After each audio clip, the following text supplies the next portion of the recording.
Hey everybody, Kaysha here, and today I am here with my friend Jennifer Guskin, and we need your help. We are right now working on advocacy for combating human trafficking, and here's why.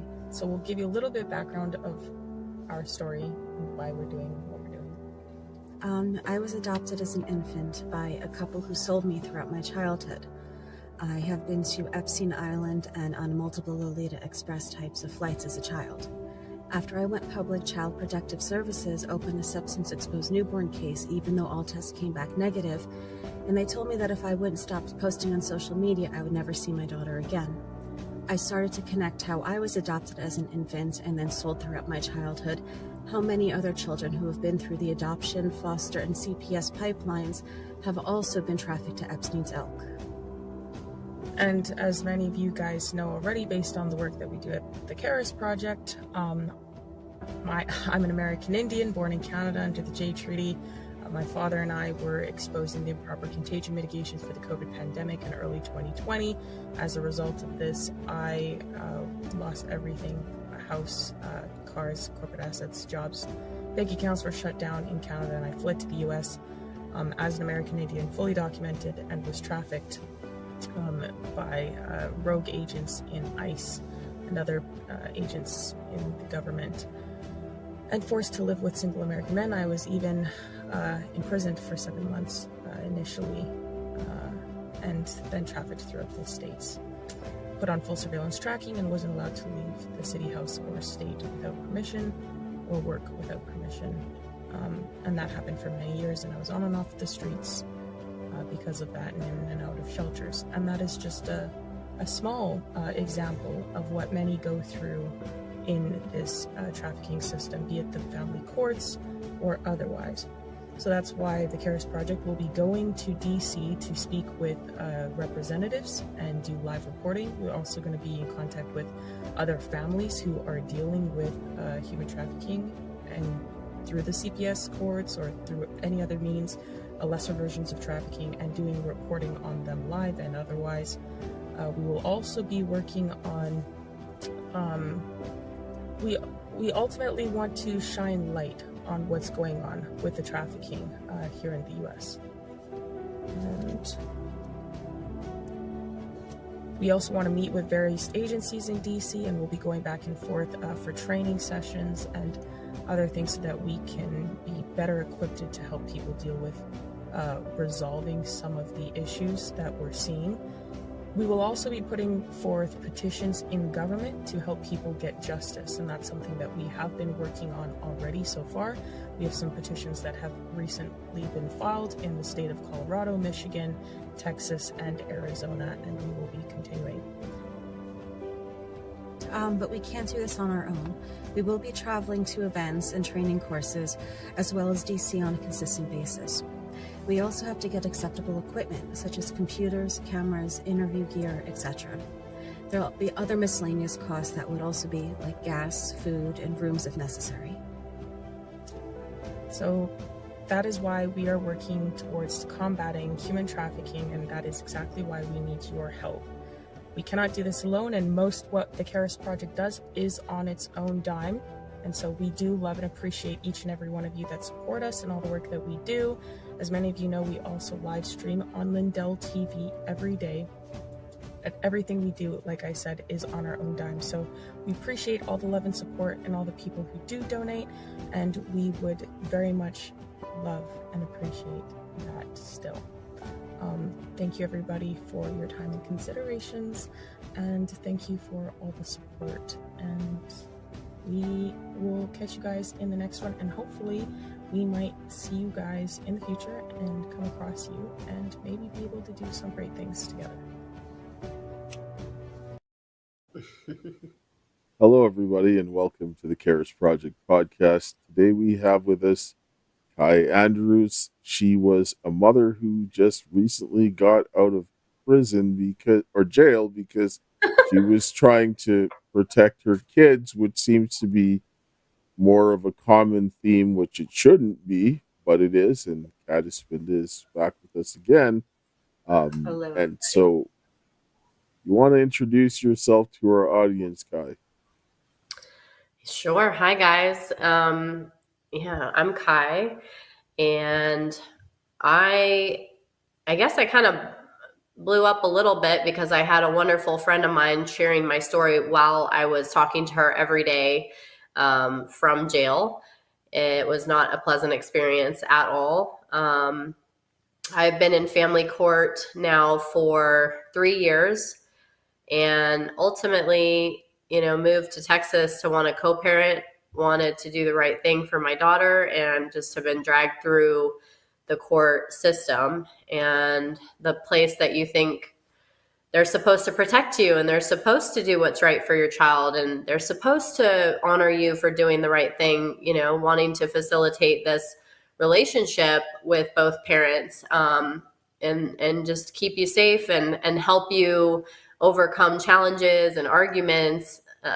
It just turns into this giant racketeering scam, and I have lost over $300,000. I ended up going pro se, came to find that the attorney and the judge and the guardian ad litem, which I'm sure is so many other people's story, are all essentially in bed together. Highest contribution donations going from the attorney to the judge, the guardian ad litem getting paid off in all of the attorney's cases.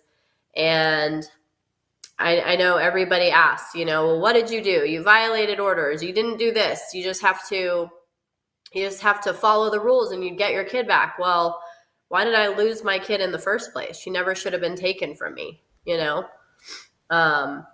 and ultimately it was from false allegations on a temporary restraining order that my ex filed. I don't do drugs. I'm not an alcoholic. I don't abuse or neglect my child.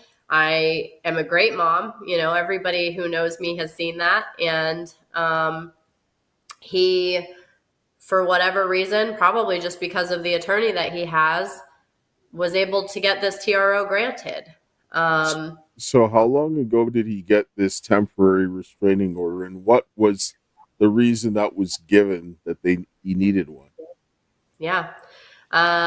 It was January 8th of 2024 that he got the temporary order. We had orders out of Nevada. The reason was we were living in Nevada, had moved to Texas. He did not want to settle for 50-50. I kept wanting to do 50-50. He kept filing all these false allegations, claiming all these things were happening to try to essentially take my daughter from me the whole time. I mean, that was his end game. Just pure spite and retaliation. And so we ended up going to trial in Nevada. We got 50-50. Excuse me, because I'm just dealing with a little bit of a head cold here, so wiping my nose. But we came to Texas, and we had been in Texas at that time, going to the trial, came to Texas, and had been living in Texas long enough that Texas essentially now had jurisdiction. So he filed the Nevada orders, he registered them within his county in Texas, and then filed for a modification 1 month after we had received these final orders out of Nevada, which, mind you, I had to sell my house that I had just bought in Harker Heights for 4 months to pay $100,000 to go to this trial, just to end up with exactly what I'd offered. So, just out of curiosity, how old is your child? And when did you guys move from Nevada, and how old is your child now, right? So she's 5 now. When this started, she had turned 2. She was 2. And I had raised her. I was kind of like as they say sometimes, the single married mom, I was working, taking care of the kids, taking care of the house, paying my own bills, paying for her. No help from him. He was addicted to video games. He, of course, didn't have to go to work. He's in the military. So when COVID happened and she had just been born, he got to stay at home and sleep on the couch and play video games all day long and still get paid to do it. And then he got orders to Texas. And there's a lot more to all of that, but it's not important right now. Essentially, it's a thing called post-separation abuse, and it just continued. And so when he wasn't happy with the 50-50 custody, he wanted to play his game all over again in the Texas court. And it was just impossible to co-parent. There was absolutely no co-parenting. If I asked for him to drive 5 minutes one way, to meet me somewhere, it was just, he wanted to make life as hard for me as possible. So then he filed a modification, and the allegation, you know about that? Yeah, Kat was going to ask something. Yeah, no, I had a question for you. So you said your husband had a lawyer. Did you have somebody representing you? Were you presenting yourself, or what was going on there? Because At the time, what I find in the court is these judges, what they do is they pick who they like, and then they make sure that side wins. So a lot of times people representing themselves or presenting themselves pro se don't always win. So I was just kind of curious on that. Absolutely. I mean, at first I did have an attorney, and my ex, he clearly picked this attorney for a reason. The judge had stated on the record at one point, in the one in Texas, that, excuse me, they had a 30-year working relationship, and I came to find, I think I had mentioned to you that I found out that that attorney specifically had contributed the highest amount of money to that judge. For what? For what? What did he contribute? For her campaign. Yeah. So, yeah. Oh yeah. You can go down that rabbit hole.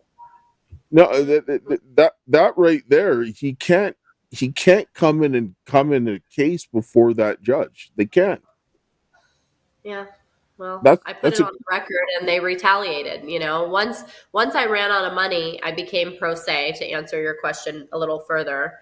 And, I did a darn good job having to defend myself. I did a darn good job, maybe too good sometimes, because I might have been better off not doing as good of a job, but at least I preserved a lot for the record for appeal, which we're still playing in this realm of like, we shouldn't even be here, right? These people should not have any interest in our children in these matters and be able to do this to us at all.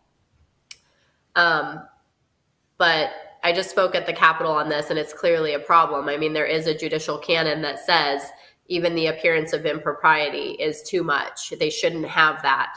And it should, at this point, be a reason for a judge to recuse himself. Everybody that was witnessing my cases or my trials or my hearings would come in, and we'd leave for a break, and they'd just say, oh my gosh, you can just tell how much she hates you, how biased she is against you for no reason. I was never disrespectful to her, ever. But she put my ex on this pedestal and would call him, Sergeant, with his last name, and said, oh, I'm sorry, it's not Mr., it's Sergeant. Like, let me respect you, and show no respect. And so Fast forward, I mean, I don't want to take up too much of y'all's time, but my case, anybody can ask me questions. I'm happy to show them the case. They can look it all up. I don't care. So fast forward, I was really tired of this post-separation legal abuse happening. I mean, I lost everything. I was just fighting for my daughter at this point. And one question before you go ahead. How much did you spend on legal fees? Oh, still spending, because I did do an appeal. But at this point, we've racked it up to a little bit over $400,000. And that's with my family, helping me. And they're done too. They cannot. The well is dry. This is what they do in the system. I feel blessed to have had that, but at the same time, I almost kind of wish I didn't have that kind of help, because maybe I would have lost a lot less. My family would have lost a lot less, but I feel bad for people that don't have as much, who maybe can't continue the fight. But at the same time, it's kind of that double-edged sword. It might be a blessing to not have as much money to fight, because then you learn to go into it for yourself a little bit sooner. And I actually think if I would have gone into it sooner, the game was rigged already. It didn't matter. Yes. This is why people can't go into the courts expecting the same result, because the court is designed for people to fail. It's designed to allow a handful of people to get through, to sit down and say that there's hope, but most people will never get through the court system. The Yep. court system exists in the manner that it does because the people that are sitting in the legislative assemblies across the country are allowing it to be there, because who impeaches the judges? Yep. The elected Forward. officials. The elected officials, right? Yeah. And so this is one of the reasons why we did the petition for redress of grievances, because under the First Amendment of the United States Constitution, and every state constitution has this, you have the right to petition redress of grievances. This is Right. not to a court. This is to the legislature, the elected Right. officials, and it's not a can you please do this? It's Yeah. like, this is my God-given right, and you're going to do it, and if you don't like it, too bad, because there's the door. It's Yeah. not like asking a court, and you have the most access to them. This is why we went and put those in, because what you need them to do, you need them to deal with the judges. And in the one in Colorado, we asked them to dissolve the courts and reconstitute them as constitutional courts, because those courts, they're cartels, right? Amen. Yeah. Oh man. They're all And inferior courts. So, and that's the thing, is that these judges are not even judges. They're hearing officers, according to Supreme Court Justice Neil Gorsuch. And like you were saying earlier, we are not getting due process. I mean, who are these black robes anyway? Most of these that I have met, you can't get an oath of office on any of them. They don't even have one. And if they do, they don't swear an oath of office to the people, to protect us from enemies, both foreign and domestic, and to uphold the Constitution. And so, I have a real problem with these judges who are not even good people. They have the moral compass of a stooge, and they're making decisions for our children. This is insane. It's absolute I know. insanity. Unless someone has harmed their child, there's been harm done, then they have no right to take a child away from a parent, period. And that's where I'm fighting for this whole judicial system to fall. And I think that right now Trump is kind of really putting a microscope on the judicial system right now. And I'm hoping that this is taking us down a road that's going to roll us back to the Constitution, because they're stomping all over it, and they don't serve the Constitution. They hate the Constitution. And, we have God-given rights. Who are they, and by what authority do they take our children from us? Unless they have a contract from God saying that they have some kind of contract, saying they could slap us around, then have a nice day. We're not slaves here. Right. Well, here's the caveat, I guess, and where a term called compelling state interest comes in, is the problem is you have two parents who can't get along and they can't handle their own affairs, and they consent to these judges making these decisions because they're acting like minors and children themselves.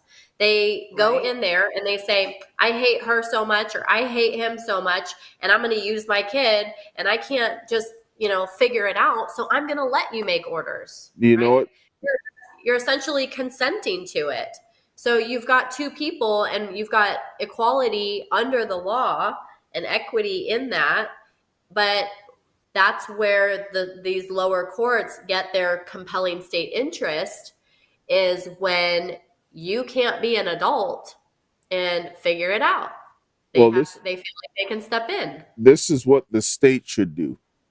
If you come to the courts in that kind of capacity, it'd be like, okay, you can either fix it, or you're going to go to jail right now until you figure out you can fix it and find a place for take the kid. And then it'll be like, okay, take them away, bring them back in 2 weeks, and if they're ready to talk and fix it up, then we'll let you out. If not, you go back there until you can figure out how you're going to fix it. You watch parents start figuring things out. Well, I mean, I do kind of like that. Usually I would say, well, jail doesn't fix people, but in this case, maybe it would, maybe it would. And I keep saying to people too, that's the other thing is you've got somebody who comes in, and typically we're seeing cases where somebody has a lot of money. People that don't have any money don't come to family court and fight, right? They're probably in the CPS cases. Somehow CPS is figuring out how to take their kids from them. In a different way, but that's a story for another day. I think that, I don't know. I don't know. It's a lot. It's a lot for everybody to deal with, but there's a lot of money on the table. And if money is controlling people's thought, right? You have this person that comes in here thinking that they're going to be able to essentially buy off a child, take everything from the other parent, and they're going to win, right? But I think what people need to realize is they're actually losing too. And not deflecting, but diverting that attention for somebody who comes in thinking that maybe they've got a lot of money. Maybe it's a father that has a lot of money and is trying to destroy a mother.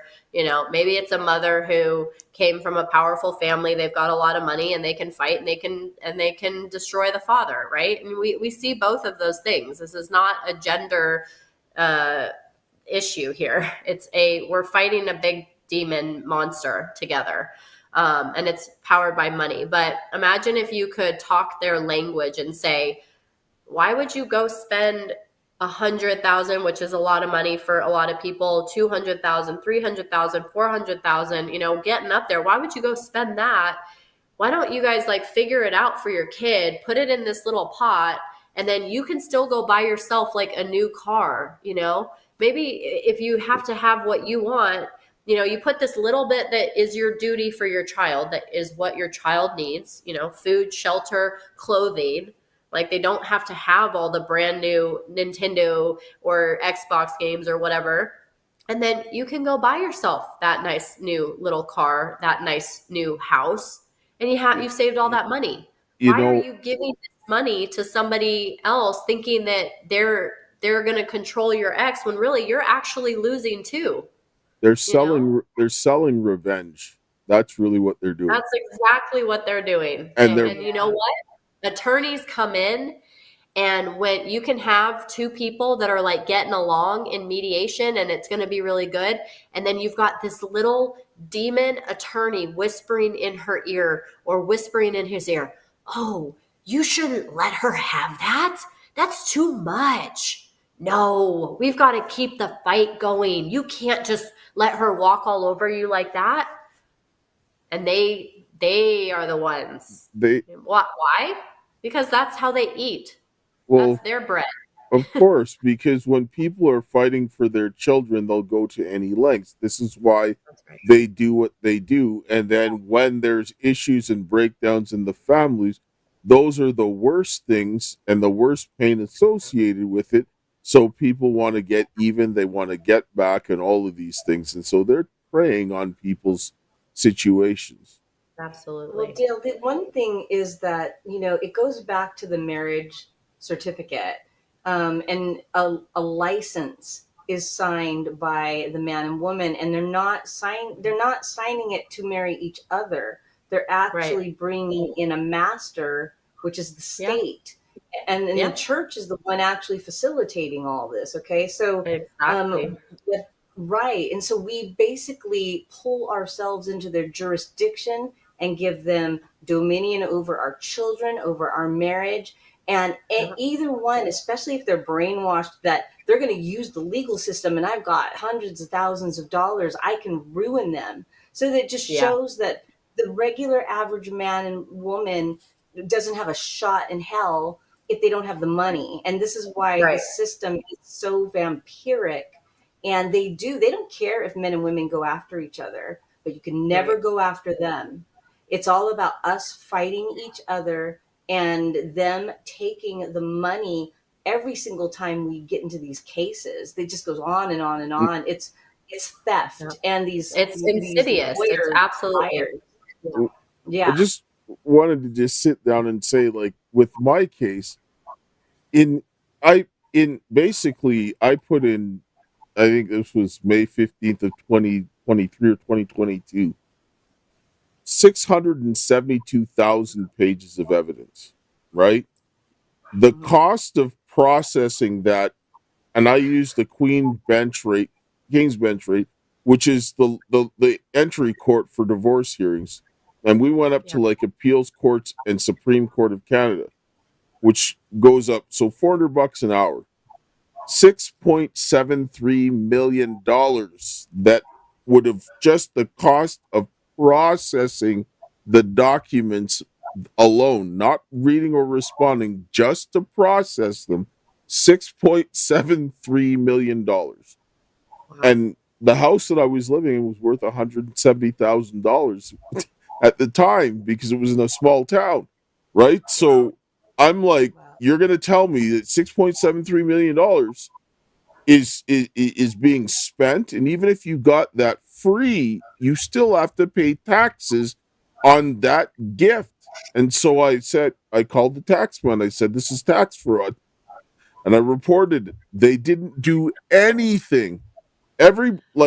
This is what I'm talking about. Like, I was outperforming the lawyers, but it got to the point that no one would show up and the judges will still rule in favor of the empty seats. Right? Like, this is not a justice system. It's a criminal cartel. Straight up. Absolutely. That's why it needs to come down.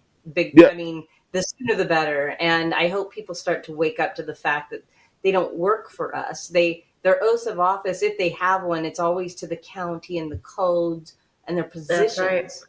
So, I mean, it's so hard for me to understand it, you know, and I think it's so hard for people like us to understand it because and I don't mean that we don't understand the system. We know clearly. That's why we're here, right? Like having this conversation. It's just so hard for someone like myself personally, and I will just speak for myself, that how people can be like that. You know, I don't know. It kind of, in a way, it breaks my heart, and to think that there can possibly be an actual human with a heart and a soul that could do this to other people. I don't know. I can't wrap my head around that, you know? Sorry, let's just circle back to how you went to jail. Yeah. We took a little detour. The temporary restraining order. Yeah, the temporary restraining order. Yeah, so I had kind of reached out to the court thinking they were my safety, thinking that this court would make the abuse stop. And I had some friends who think a lot like we do. You know, we're all sovereign, and realized that this was not good, what was happening. And so we kind of asked the court to make it stop. And it was just a document. It was a writ called a writ of divinia. And we put it into the court. And we said, it was kind of a TRO of my own, asking the court to make this stop. I was asking the court with just different language. It was like, instead of it being written in English, it was written in Latin, let's say, okay? But still English. And it was saying, you know, please have him do this. Please order this. Please restrain him from doing this. Please, direct this and make this abuse stop. Make this legal abuse stop. Well, he used that as me being completely mentally crazy because I filed this document and then he got his own TRO, which uses their codes and language that is recognizable, and she granted it, right? So this mother woman who sees this piece of paper that all it says is, oh, she wrote this writ of divinia, which is kind of like a TRO. She must be mentally ill, and I feel like her mental illness is severely dangerous to my daughter, you know, that my daughter is not safe with her. And I mean, mind you, he'd been throwing these spaghetti strings at the wall just to see which one is cooked long enough and is done and ready to eat, you know? And I guess this one stuck. And it's just crazy. Just before you go on, I'm just going to play a short commercial here, and we'll be back. Hello, everyone. I'm excited to announce the next generation of energy drinks, Rev 7. It has no sugar and no caffeine. Instead, Rev 7 uses Go BHB. Go BHB is one of the body's primary ketones, and it provides the most efficient and clean fuel that your body needs. It also helps you stay energized all day with no crashes. Not only that, it produces 3 times more brain energy than sugar, which helps boost your memory, focus, and mental sharpness. It also helps reduce stress and helps balance your mood. Rev 7 does all that while being the best tasting energy drink ever. So go to MyPillow.com or call the number on your screen. Use your promo code to save 20% today. I'm so sure you're going to love Rev 7. For a limited time, you get our introductory 3-pack absolutely free. I drink Rev 7 every day and I absolutely love it, and so will you. So if you need any of the MyPillow products, you go to mypillow.com/Karis or call 800-845-2942. Use the promo code Karis. Get some good stuff. It's okay. Love it. So All right. back to this. How did you so she get the temporary restraining order? So She issued the temporary restraining order, and 2 weeks later we had a hearing, and I essentially was kind of coached by a woman that has been in this realm for a very long time, kind of saying the same thing. You know, they don't have jurisdiction over you. They stole your child. Here's what you got to go in and say. And so I did all the things. I said all the things, rebutted all the presumptions, went in there and I said, you know, I'm here by special appearance, essentially, and demanding my daughter back and yada, yada. So, of course, going in there as a sovereign person, as a private American,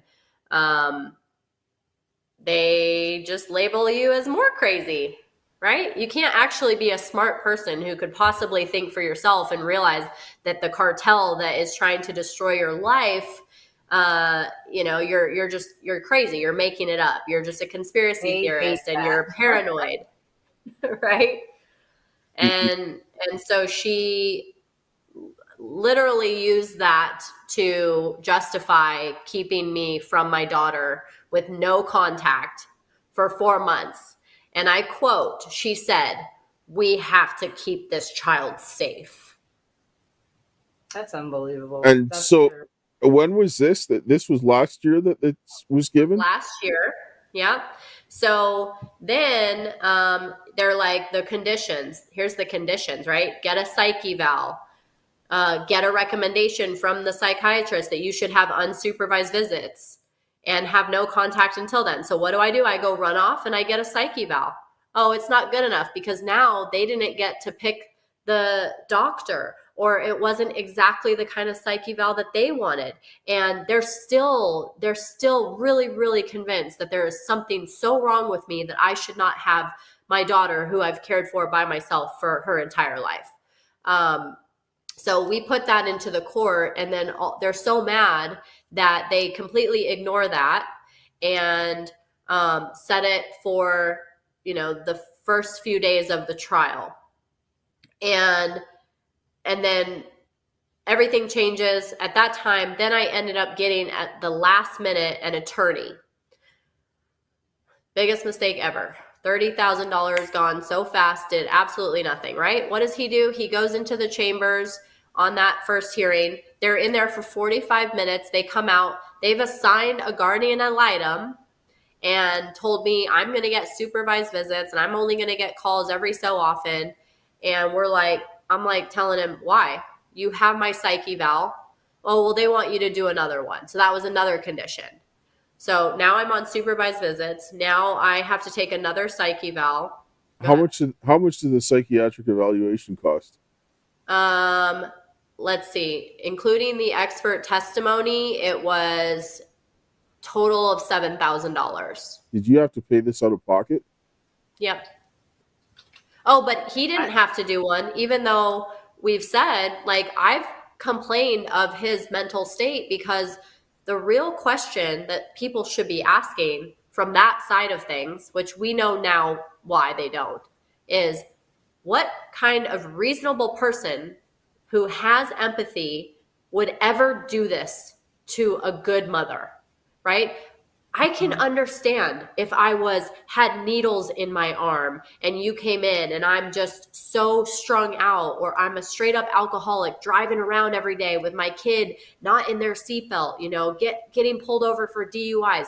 If you're seeing that my kid is being abused and she's scared to go with me, no, like my kid was thriving.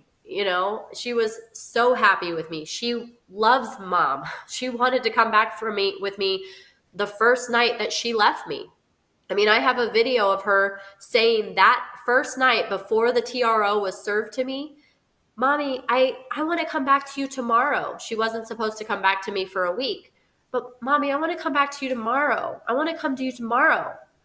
And Really we just had so much fun. So fast forward, I end up finding out that the guardian ad litem is good friends with opposing counsel. And so I go on a little rabbit hunt, a little digging away. And I find out that the opposing counsel always hires this guardian ad litem. And then I do a little more digging.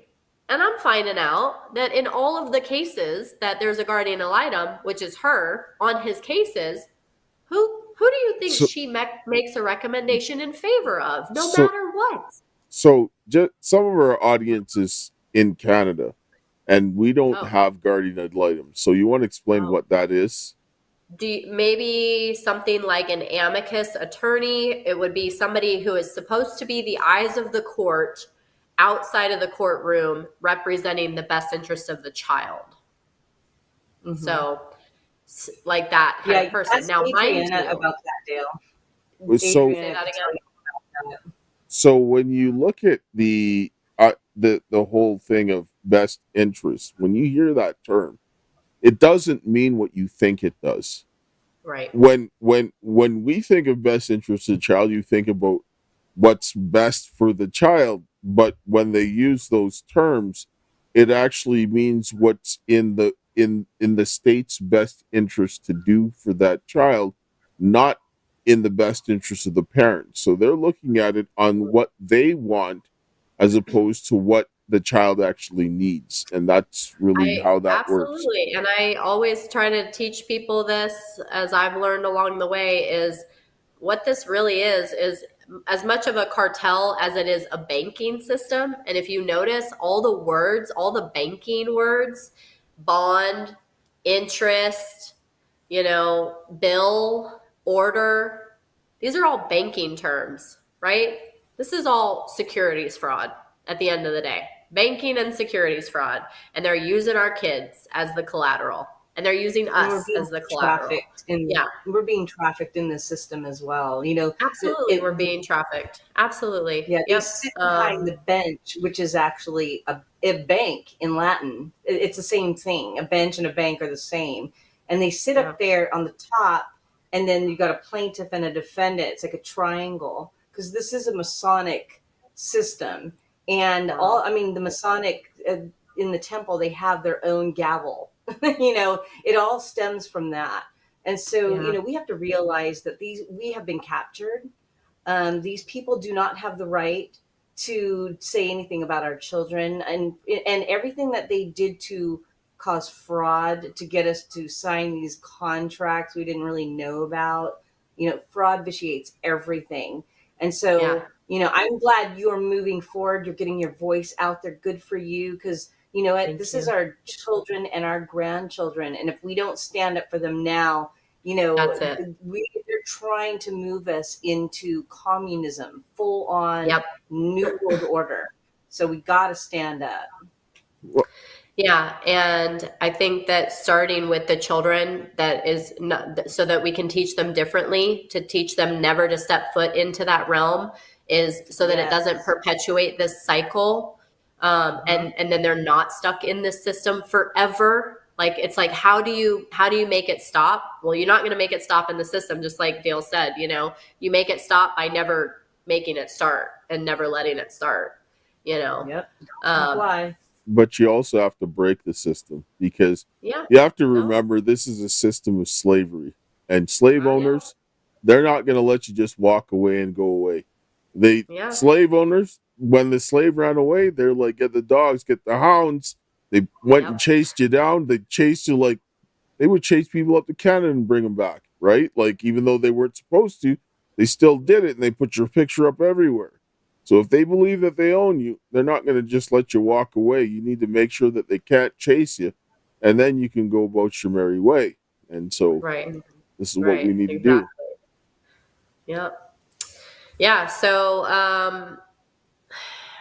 fast forward, and I'll try to kind of wrap this up here, but I talked a little bit about my ex kind of throwing everything at the wall to see what would stick. So of course it was filled with all these false allegations all the time. He would just make up all these things that he could put in an enforcement. What did he say? Like what? Like what did he say? I mean, one of the examples, this is ridiculous, and I have all the evidence in OFW. One of the things that the judge cherry picked off of his violations was that I did not provide him with my contact information. I kid you not. There will be a point where I will take a part of that enforcement and I will show you that that was what he put as one of the violations, meaning that I did not give him my phone number. Oh, that's interesting, because you call your daughter to talk to her all the time on it. That he didn't have my address, that he didn't have my email address, that we weren't communicating on OFW. That's really interesting. Okay, so let's skip ahead to a few of the more extreme ones. It was my vacation time that I had properly requested in OFW, and he went on to claim that I was interfering with child custody and withholding her for an entire week of my vacation time. And we were week on, week off at the time. And the order stated that we would get 1 week of our vacation time coupled with 1 week of custodial time. So the most that the child could be away from either parent was 2 weeks at a time. So he went on to say that for these 2 weeks, each vacation time, that I was withholding my daughter. And then somehow it was in there that also during my actual custodial time, I was withholding my daughter. He would do this on every vacation time. Let's see. What else? That I was disparaging him in front of our daughter all the time. Like there's no evidence. He would just say this repeatedly. And the thing is, he would take a violation and he would repeat it, right? They would copy and paste. They would just copy and paste on or about this day. And then we went to trial, and it's like, where's the evidence? The evidence, and this was the only one that I actually admitted to, the only one time that I had, by the terms of the order, had violated. And that was when my sister was in town, and I had asked him, hey, can we switch 3 days of my week with your week next week so that Eden can see her auntie when she comes into town, like sporadically, so we can go do this really fun thing that she's got planned. And he wouldn't let it happen. Mind you, he was at work the whole week. And so on that first day, when I had already had her, I was planning on him to say yes. I don't know why, but I was. And so she didn't go back to him at that time. I'm thinking she's going to get to stay with me. She's going to get to see her Momo. So that was the only time that I admitted to the fact that on that one day, I had not returned her when she was supposed to be returned. And that was that. But there was hundreds of violations. And when we went to the trial, none of them were proven. None of them were founded. And I had all the evidence to show the opposite, except that my attorney withdrew on the last day of trial because I didn't pay him another $15,000 that day to get me through the trial. That's terrible. On the last day of the trial. And the judge refused to continue it. So we ended up getting this contempt order, and she cherry picked these things where she said, yep, okay, I guess she violated this one. And, oh, I guess she violated this one. And, oh, I guess she violated this one, even though I testified that I had not violated any of those things. And one of the things that she included on I guess she violated was that I had not provided my contact information. I cannot make this up. Okay. I will show it to people. So when was this hearing? That was so the final hearing yeah, so I'd been on supervised visits for all these months, paying all this money, driving up there to see her. The last hearing, it got pushed out. The guardian ad litem made a very horrific recommendation, which she's not even allowed to do. She's not even qualified to do.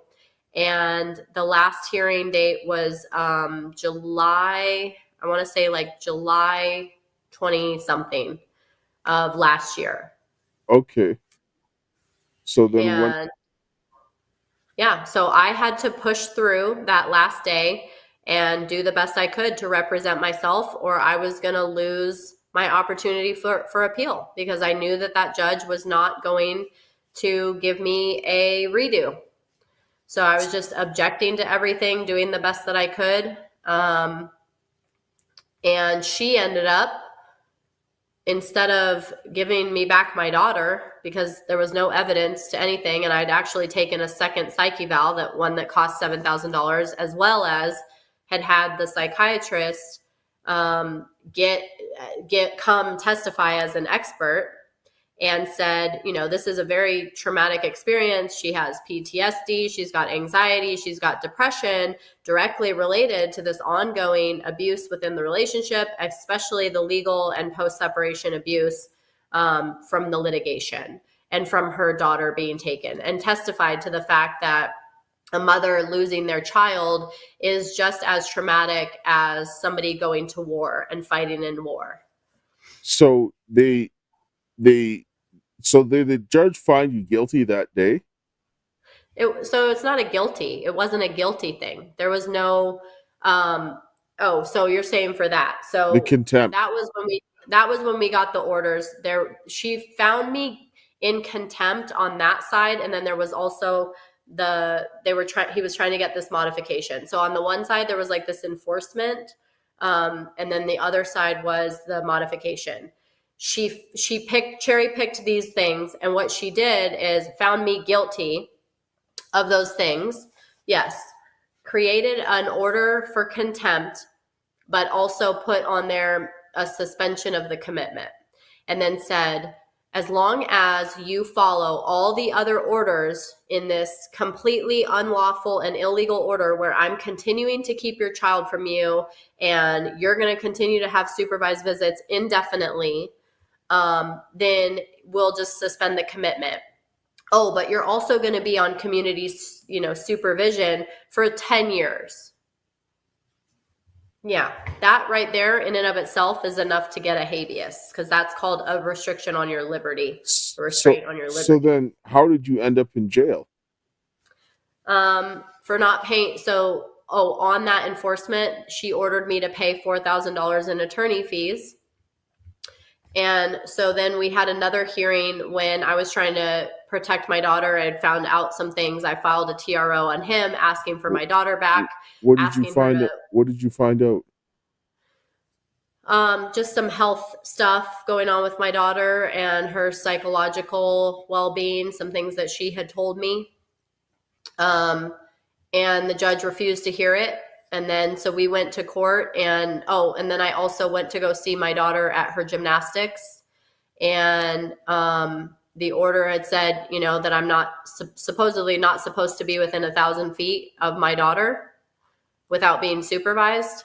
And so we ended up having this hearing, and she threw me in jail that day, labeled me a vexatious litigant, even though I defended myself in that, and refused to hear all the TRO and evidence against what was going on with my daughter, and put a stay on all of it. They labeled you a vexatious litigant so that you can't file any evidence and that you can't defend yourself. And that's exactly right. Yeah, yes. And they did that preemptively to me in multiple courts so that they could continue to do what they're doing. And then now they're trying, and they did it to my family and anybody else who's connected to me, even to one of my nephews who I haven't seen for years because he went to federal prison, has no idea what's going on. And they made him a vexatious litigant as well. Right? I'm like, I suspect because the circumstances as to why he went to prison were very dubious, to say the least. And so They That's did crazy. yes, and so they did all of this stuff and punished people. This is how they operate. So you're looking at a cartel here. So then, when did you go to jail? What day? So Like, I went on February 20th of this year and how long were you in jail for? for 2 weeks. I was supposed to be in for 6 months, though. Okay. 6 months. Yep. Yep. Yeah. 6 months they wanted to silence me. 6 months they thought I was going to be in there. And we got the transcripts, and I almost don't want to give away too much. Well, I should probably on your platform. It would be good to let people know if they're ever in this situation that they need to hope that their judge doesn't know to admonish them that to their due process rights, to their right to have an attorney and to face their accuser with not just clear and convincing evidence, but beyond a reasonable doubt if you're going to go spend time in jail. And that would actually save them at that point. So you can hope that your judge doesn't know to tell you that, do you know you have a right to an attorney on a day that you're there for an enforcement? So Did you? So how did you get out of prison or jail or whatever? Sorry. So we ended up writing what's called a writ of habeas corpus and asked for emergency release pending the final granting or denial of the habeas. And they granted the release immediately. And then they reviewed the habeas for, I want to say March, April. So about a month it took them to review, 6 weeks maybe. And they ended up fully granting it by deciding that I was not admonished by my due process rights, and that the underlying order was void for being ambiguous. And that's the thing about a habeas within the state realm, within these fake courts. If you read the case law and if you want to fight within the fake courts, this is good to know, which hopefully we're going to be able to give people a much better way here very, very soon. And all the real criminals are going to be held accountable with a habeas. But the biggest key is that when your liberties are being restrained, and typically people think of it when you're in jail, when you're incarcerated, but that's not always the only reason that you could do a habeas. It's just when your liberties are being restrained, and the job of the habeas is to determine if the order restraining your liberty is void, not merely voidable. It must be void, not merely voidable. And so they go through all of the evidence that you would provide them to determine if that is in fact true based on essentially unconstitutional issues, right? Such as due process, such as being admonished to your rights, that sort of thing. So it ended up being that mine was granted fully because of that. And so I'm not spending 6 months in jail. And, I'm actually really grateful because it wasn't in vain, because they tried to silence me and all it did was light that fire. All right. Yeah. We're running up here on time, so I'll close here with a prayer. But before I do that, tell people where they can reach you and how they can help you. Sure, I'd love to. First place I would love is on childrenscourt.org. You can also find me there on Instagram, childrens_court. And then I am also on Instagram as Phoenix_Kai_rising on Instagram, and on Facebook you can find me as the same. And I would definitely love to connect with you guys there. So thank you, Dale, for having me. Yes, thank you for coming. I'll close here with a prayer. Heavenly Father, Lord, we thank you for this day. We thank you for your love, grace, and mercy. We thank you for the hope that you have given us this day. And watch over Kai and her daughter, and help that she would get some justice from this wicked system. And help the men and the women to come together to stand up for the children, to rebuild our churches, our community, our nation, that we would have some protection from the children from this evil wickedness they're being subjected to, is my prayer. In Jesus' name, amen. In Jesus' name, amen. And thank you all for coming, and we'll see you again next time. Thank you.